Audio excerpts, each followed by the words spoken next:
వెళ్ళిపోయినప్పుడు అక్కడ ఇంకేమీ లేదు. మన్మధుని యొక్క శరీరము కాలిపోయి దాని భస్మరాశి పడి ఉంది.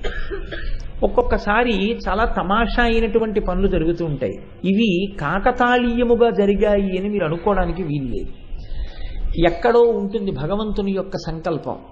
ఆయన ఏదో ఊహ చేస్తాడు, లోకమునకు ఏదో ఒక ప్రయోజనమును అందించాలి. కాబట్టి గణములు అని ఉంటాయి. ఒక గణమునకు నాయకుడైనటువంటి వాడు ఆయనని గణేశ్వరుడు అంటారు. గణేశ్వరుడు అంటే గణములకు నాయకుడు అని. ఒక గణమునకు నాయకుడు గణేశ్వరుడు. చిత్రకర్మ అనేటటువంటి ఆయన ఆ ప్రాంతానికి వచ్చాడు. ఆయన ఈ బూది కుప్పని చూశాడు.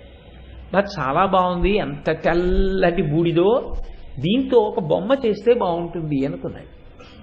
ఆయన ఆ బూదితోటి ఒక బొమ్మని తయారు చేశాడు. బొమ్మని తయారు చేసి చూస్తే ఇప్పుడు ఆయన కంటికి అది చాలా అందంగా కనపడింది ఆ బొమ్మ.